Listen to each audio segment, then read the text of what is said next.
So what we're seeing in Portland with these riots, and they've actually chilled out quite a bit. So I don't know if you guys have been. I think we've all been kind of following what's going on. And for those that are listening, the people in Portland last night, dance party. That's awesome. That's it. And I'm like, bravo, everybody. It's amazing. Thank you for the dance party. I reported on it. I said it was really great. You did that. And I wondered, where are the extremists? They've been out there for 100 and something nights. And all of a sudden, the past couple of nights, everything kind of just, dance partied out. It's federal, right? The feds came in. They deputized the cops, and then snatched up the terrorists. It's time. Plucked them out. And now all that's left is a bunch of a dance party. All right. You see, so what ends up happening with like these district attorneys and these other jurisdictions is that you have a big group of regular people, and then you have some extremists. The extremists start the fight, but they tell everybody to wear all black. So when the cops were going in and trying to arrest, like they'll see someone throw an explosive, right? The cops will run in and grab the person and say, we don't know if this is the person who threw that because they all are wearing the same thing. Yeah. So they charge them with interfering with a peace officer or something like that, or disorderly. The DA then says, so you don't actually know what they did? I can't charge them with this. Free to go. I would have a similar thing where if I would drop a piece of food on the ground, I'd look around, and if I couldn't find it, I'd just pick up one little piece of trash and throw it away. As long as I 1 for 1. That's right. That's fair. Well, so what you're saying is you're violating the rights of that garbage. I did. It was not, in fact, your garbage. No, but the point is, the tactic of Antifa is to confuse the police and become impossible to identify. How do you get around that? They tried charging him with conspiracy in D.C. in 2017. The ones that would get in the way? So the cops just arrested all of them and then charged them all with conspiracy. Okay, that's heavy-handed. Yeah, I don't know what if you're just out there. Well, if you're out there wearing black, you're allowed to do that. what you're doing. But no, that's it rough. Seems like you're signing up for something. Look, let's say you go for a jog and you're wearing black sweatpants, or like let's say you're wearing like an Adidas tracksuit and like in a hoodie or something. You're going to look very, very similar to the rest of them. Yeah. And so they're going to arrest everybody, and they're going to say, no, look how he's dressed. He's in on it. You can't arrest somebody for that. You're not supposed to wear black at night. Because headlights can't see. In D.C., it was during the day. Yeah, you can't arrest everybody. That's not the way to do it. They arrested like 200 and something people. Yeah. And then the charges all basically, look, some people pleaded guilty. They were like, it's easier. They thought they were going to get in trouble and it was going to be bad. So the cops, the state ended up getting a handful of these people. But then everyone else stood their ground and said no. And then the charges all just got dismissed. Because the judge did the same thing. It's like, you have no evidence this person did anything wrong. You can't, just because they're wearing a hoodie. And the argument from the prosecutors, I don't know if this is their exact argument, but the general idea is, if they tell everyone, wear all black so that we get away with crimes, you're aiding and abetting all these crimes, and you pre-planned it. There was a guy, I saw a video where he was like, we don't want to record anyone doing crimes. And then the guy went up and like did a crime or something. That sounds right. They're like, we don't want to record this. Have you seen that video of the kids getting arrested at one of the protests and they're like crying and freaking out? No, I don't think so. But the girl was wearing a shirt that said "Be gay, do crimes." Oh my gosh! And it's like a meme thing, like do crimes. So it's like you say something and say do crimes. It's like, dude, they don't understand what it means to do crimes. Like they've not grown up in any world with any kind of discipline. And so what happens is, it's crazy. You grow up in the city. And you actually see like the inner city stuff, and you see some dude running down the street full speed and the cops tackle him and then throw him in a police car. You're like, wow, I don't want that to happen. But if you grow up never seeing it, what do you get?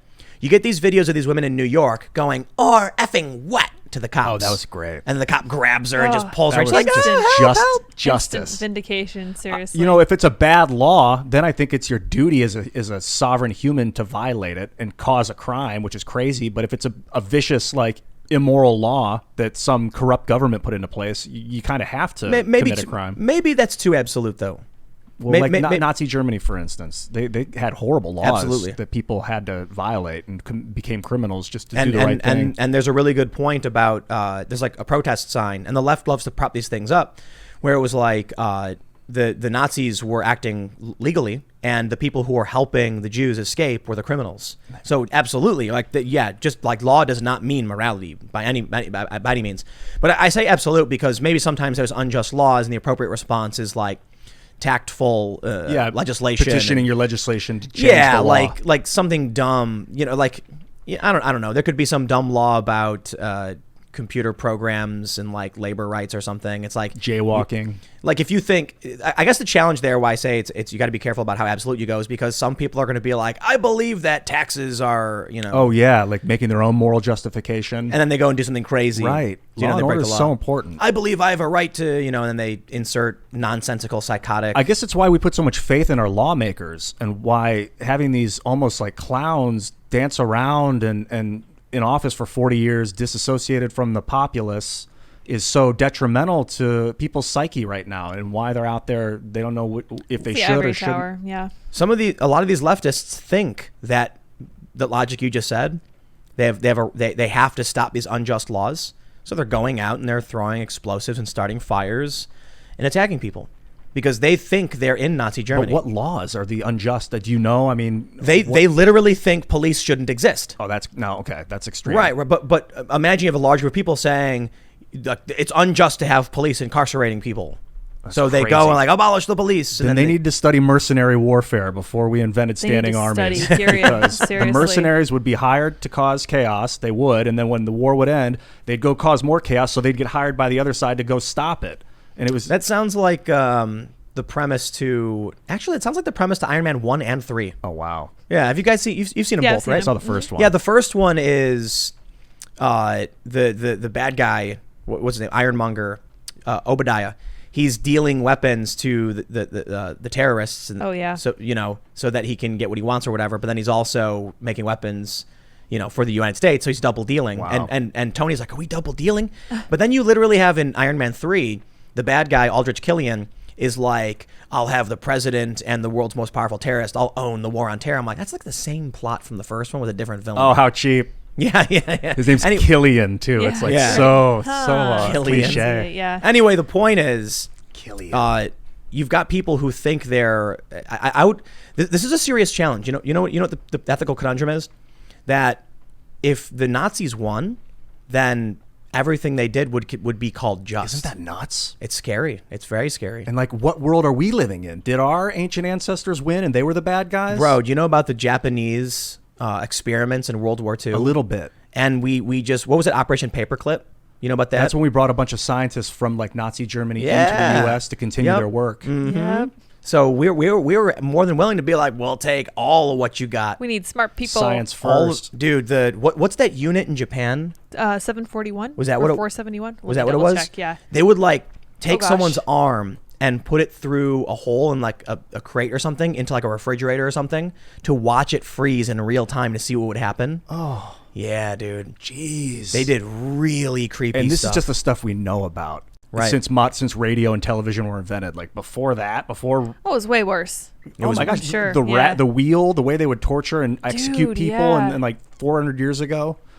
You should look up the wheel. It's such a they would tie people to a rack and then break their arms on the wheel. Exactly. So if you're interested in that, okay, I was totally wrong about the number of the unit. It's unit 731. 731. Yeah, and then so much torture. It's amazing that we have peace at all. Like people don't understand peace is the anomaly. Yeah. I was reading that a lot of what we know about hypothermia, we only know because of that. Was it 731? 731. Yeah, that like we took their research, and so it benefited us. But the human exploitation and experimentation and all that stuff happened.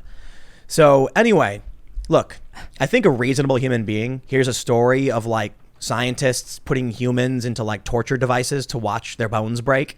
And we're like, yo, that's evil stuff. Or they're like, taking people for no reason other than their ethnic background and loading them on trains. And we're like, dude. Stop. And then you have police who are like, please stop burning down the neighborhood. And they're like, we live in a fascist dictatorship. No. It'd be a hard job to be a cop. I've never been a cop. I don't know if you guys have. I mean, I don't think either of you guys have ever been cops. No. So go out there and be afraid someone's going to fire on you to shoot you, basically. Yep. If you don't shoot them first. A cop got shot in the head in Vegas. And he's paralyzed. This is crazy. Yeah, what a crazy job. And I don't want robots to do it because the robot is going to be on automatic and it's going to be like, you are guilty or whatever. I don't know though. Because the robot's not going to have to use lethal force because the robot's not alive. Indestructible. I mean, not indestructible, but the robot doesn't need to fear for its own destruction. That's a good point. It can be repaired and it's not a person. So the robot can have only less lethals and be effective. That's a good point. However, a robot's not going to chase down a dude hopping fences. Well, The right robot might. Have you seen those Boston Dynamics? Yes. Oh, Those things dude, are I do crazy. not want to live in I that don't want world. that. Could Yeah. you imagine? But what if it's only for just?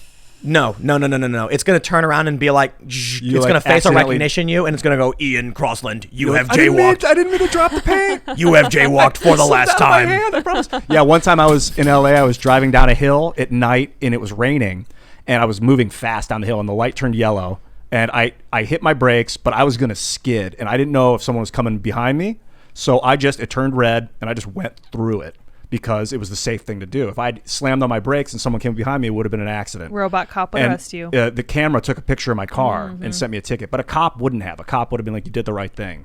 And I had a friend who got a ticket in the mail for blowing a red light, and they show you the picture of you doing it, and it was like basically a comic of someone doing a legal right turn on red. It was like you see the car pull up, stop, and then like the next panel is just waiting, and then it's turning to the right. Yeah, It's like clerical error alone is. Yeah, I mean, yeah. humans have clerical error, and that's kind of what there's these revolutions about right think now. about what happens if if the robot has no lethal capabilities and it can catch you, that might not be a bad thing. Stun because you. What's the word? Maybe not. Put you to sleep. But it might not need to do those things. It can just grab you, and you're like, I can't get off this robot, and I can't carry it. It's too heavy. Break What do I your do? own bone trying to get away. I mean, but you might be right. I mean, if you do that, Just subduction, is that the word? Subduing people? subduction. Yeah. Sounds right. Maybe. don't I know. mean, kind Maybe of that's a right, word. kind of wrong. Subduing people? So I guess the issue is maybe it does make sense, and maybe it can be done better because, like I mentioned, if the robot breaks, okay, so it's vandalism. So cops could be in a VR helmet, like how drone pilots are, commanding Oh, their yeah. AI robot. Have you That could seen work. you've seen those things where it's like a cradle where you strap on a harness and then you stand to the VR gaming rig Oh no, let's get one. and you wear these special shoes and you're in a bowl and when you run your feet slide. Yes. Oh, yeah. I love those So things. the cops have basically like the movie Surrogates. I haven't seen it. So like in Surrogates, everybody lays in this bed and then connects their brain to a fake robot version of themselves. Yeah. And or maybe even like Ghost in the Shell. No, that's still human Right. Right. The problem with like a robot is that you're going to be like on your way to your job and you don't have money for bail and you really need this interview and the robot's going to look at you and go, "You blew the red light, Ian," and you go, "I'm walking." Submit. I'm not driving. I didn't, bro. Submit. And you're like, ah! It could be way. It could be way worse. Are Who there any programs other- the robots? I know. Humans, We would yeah. have to be free software. We would have to know the code and what Oh, they were man, like that's just how it's on gonna be demand. You would trouble. have to be able to look at the robot's code, like show me your badge number, show me your code to make sure it's not doing something faulty. The robot could maybe just hold you until a human officer showed up, but then you still have the problem of the human officer being like, "Look, I don't know what happened. I have to review the file. You're under arrest." And then what if the robot malfunctions and it accuses you of like some really crazy crime? No, that's dystopia. But I guess they could review footage and then have to prove it. yeah, Otherwise, you get cut loose immediately. You know what? This could be there is a net benefit to the surveillance state that people often don't talk about. sure. So I was reading this thing on Reddit about how I think it was on Reddit how they catch serial killers. What was I watching? I think I was watching Sherlock, the BBC one. That show's pretty good actually. I'm gonna watch more of that. Is it Benedict? Yeah, he's good. Benedict Cumberbatch. Yeah, he's great. And they said like, how would you go about catching a serial killer today? And they said what people don't realize is that it's actually really easy to. Oh no! I think I was watching. I was watching Red Dragon. Oh yeah, we just watched that. Yeah. And they were saying, why am I watching these serial killer things? Anyway, I don't know, man. No, Go it's a good deep. question, yeah, go Tim. deep. I just watched Dexter. No, I'm just kidding. Uh-huh. No, they Seeing said it, basically when there's a car spotted, they just punch it in and they can pull up surveillance footage from a lot of things that are like networked and facial recognition. And then they immediately are like, oh, look, we found out who was there and here's our suspect. Fingerprints in general, man. That was a Right. huge leap forward in law enforcement that I think, for the most part, has done a lot of good for society. Criminals are caught, that otherwise would have just been in and out. Think about what the surveillance state can actually end up doing good. I ultimately think the surveillance state is going to be really bad because I think there's certain laws that have to be broken, and I'll talk about it in a second. But think about it this way. We hear all these stories about innocent people getting charged and innocent people going on death row. Imagine if a dude, the cops show up to his house and say the description, of this murder. They said you were the suspect, and the guy goes, "Dude, I wasn't anywhere near there. I was at work that day." And they go, "Oh yeah, well we're gonna check the surveillance network. It looks like you were right. Sorry, waste your time, sir," and they leave. Mm-hmm. So it can prove innocence. People are worried about it because you'll be like found guilty or caught, and I'm kind of like, there is something to be concerned about because we never get rid of laws. Right, that's the big problem. It's so easy to make them relative to getting rid of them. Never go away. So then how do you actually get rid of these laws? I don't know. You have to repeal them. People have to break them sometimes. Or go to a state next to where it's illegal and do it until the people are pressured to change it where they are. But if it's a federal thing, then how do you do that? Marijuana is a really good example. Yeah. I was talking to this hacker dude. His name's Moxie Marlinspike. And he explained to me the problem with mass surveillance and a lack of secrecy and privacy is that people need to break the law to know when laws should be broken or should be repealed. And he said marijuana is the best example.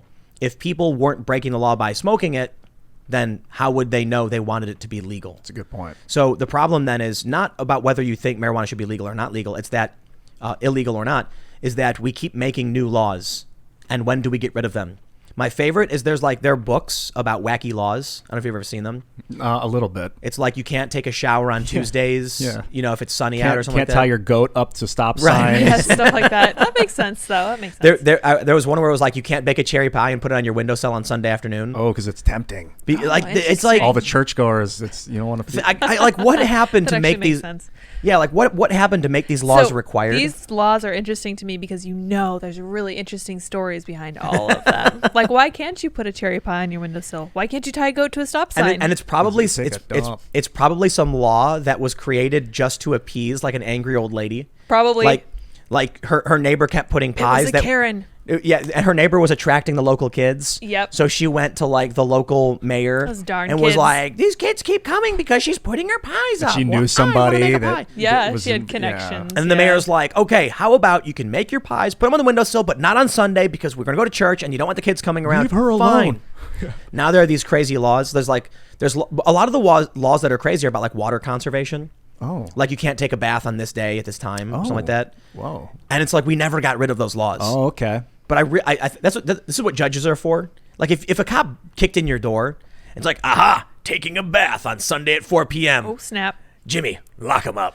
The judge is going to be like, get out of here. What is this? There's some weird federal laws on the books right now, like ancient, espionage. Is it the Espionage Act? Is that one that's like this old from like the 1780? Logan Act. The Logan Act. How old is that? 1700, late 1700s. And I think it's one of the. I don't know much about it, but it's that you can't represent. You can't. So this is what got Michael Flynn.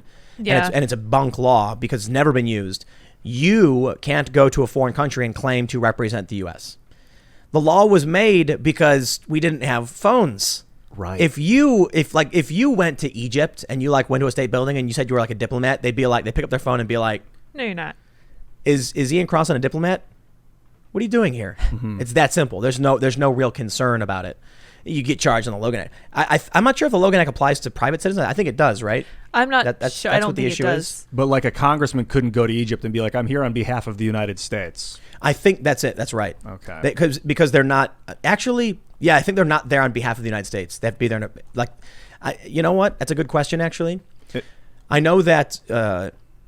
Yeah, maybe it has to do with you're there as a part of a delegation that's confirmed and assigned versus you going there as a private citizen and negotiating. There are some concerns about it, like if Trump is negotiating some deal with, say, Iran, and then a senator flies to Iran and then undercuts that deal. There's issues there. But like the Logan Act is one of these laws that doesn't really make sense anymore. Yeah, because they can make a phone call. If they know you're a senator, you don't have to say you're a senator to go talk to some Israeli businessman. I mean, so are you just by nature of your title? Are you? If you DM someone on Twitter, is it? Exactly. With the internet, Anyway. like cross-border communication is just so natural now. So anyway, though, back to the point before we go off into Wally World or the whatever. stratosphere, deep space. What do we do to get rid of all these laws? Should we have like a laudit? Yeah. And we go through go through all the laws. Like this one's gotta go. This one's gotta go. I'm gonna spin the UFO for that because we great, should do a laudit and smash that like button. I love it. If you like that word as much as I do. Laudit. I'm adding it to A the law dictionary audit. as we speak. No, but for real, yeah, we've got. It seems like we only ever stack laws up. It very much. Could you imagine a robot that enforced every single law? Oh, It would be my in goodness. pure insanity. That'd be Yeah. a really actually. Chaos. It would probably have conflicting laws that It it would. couldn't compete. Yeah, dude. Yeah, definitely. You'd fry its robot. Especially when you do federal law and state law. Definitely. I am federal. They probably. Oh man. Well, I mean that kind of exists today, but could you imagine like DEA robots encountering state police robots? Robot And- warfare. And then the robots are just fighting in the street because like the laws are different. And the criminals are running around. Think about it this way. With the kind of chaos we've seen where the states are going up against the federal government right now, like say Oregon, for instance, where the attorney general sued the federal government. And they're saying like, you can't do these things here. We had a DA in Philly say that he would arrest feds if they came to enforce the law in Philly or something like that. So what would happen if the state robots are programmed and they're like, don't allow anyone else to enforce the law. Federals are not allowed to be here. Then ATF or robots or like Federal Protective Service robots show up. And then the robots like, I'm imagining those Boston Dynamics things and they like run and they see you and they're like, citizen, you are in violation of, city ordinance, unlawful assembly declared. God, you're freaking me out. And then the other robot runs up and goes, law enforcement unit 7369 federal 234, you are in violation. And they both start spouting code at each other. Yeah. And then they both just grab each other and start shaking. And they're like, zing, and then they start zing. Just unscrewing each other. And then one climbs on top of the other and now there's two robots and they're running around. It's crazy. I think you're right, because if there's bad laws and a robot has to enforce that is bad news. Humans are like, I know it's bad, I'm not going to enforce it. Like you see cops, they were like, I don't know about that. In theory. In theory. I don't know about that. Okay, maybe you're right though. Maybe it's actually like an anomaly when a human disenforces a bad law. I mean, you've got these cops in Virginia saying, the sheriffs, we're not going to enforce these gun control measures. They're violations of the Second Amendment. And they started setting up these sanctuary jurisdictions. That's the police being like, I will not cross that line. But if we did robots, then you could just be like, here's the law update. And then you're like, it's like a gigabyte file of all these crazy laws. Yeah. Yeah. So this could be like how they do plane manuals. Because instead of carrying really big, thick books around now, pilots just have these tablets that they carry with them. And before every single flight, the manual for the whole plane is updated and they can look through it if they need to. So imagine like you're standing next to a robot and you're like, robot, inquiry. And the robot goes, yes, citizen. Would it be illegal if I cross the street right here? No, you're okay. Thank you. And then all of a sudden it blinks a light, downloading new laws. Oh, no. And then you cross the street and it goes, stop, citizen. You have violated the law. And then you're like, wait, what? That'd be cool because the robots would never get tired of answering your questions and they wouldn't get frustrated. And if you could be like at any time, tell me the law, they would have it for you. I actually think it might be cool to have robot cops. But because I think it would actually reduce the amount of physical harm that comes to people. Like, humans make mistakes too. Robots don't make mistakes. Like they get scared. Robots don't get scared. And so the robot, but also that the robot's going to be like, there's no fear of lethal harm, like lethal force. Mm-hmm. So you could be a criminal running with a gun, and the robot's going to be faster than you. It's going to be able to run longer. It's going to subdue you. It's going to have connections to like helicopter. It's going to it can see you from the helicopter. So like it doesn't. It can track you easier with like. It's tough. I agree with you, man. I'm all about using technology to help solve problems. The challenge, I guess, is like we already said, though, if the laws get out of hand. Right. You know what I mean? Right. Yeah. And sometimes, you know what? To be fair, though, maybe we'll get to that point where we'll create some good AI that can have better judgment. One of the really interesting things about AI and judgment right now is self-driving cars. So one of the biggest problems with self-driving cars is that somebody has to program whether the car crashes into a grandmother or a baby. Oh, that's wild. Yeah. Oof. Yep. So I don't know if you guys have heard about this kind of. Yeah. So basically, when a human is driving a car, and then all of a sudden an old lady stumbles out in front of the car, you're like, oh no! And then you have a split second, and it's like, if I keep going forward, old lady goes flying. If I veer left, I will crash into a tree and die. So you choose, and if you hit the old lady, like you might get some kind of charge. It might be considered an accident. You might not get in trouble. You'll live. If you try and avoid the old lady and you die, you made the choice. And everyone makes a choice, based on their own morality or whatever. Someone's got to program into these self-driving cars which one to kill. And then the driver or the does pedestrian? It go to like the car company have to cover the legal ramifications? I don't think so. I think the insurance company. The insurance company. So if your automated car kills somebody, it's not in your hands. It would be. Would you get in a car that told you outright, if this car encounters any potential lethal fatal instance, it will sacrifice you? No.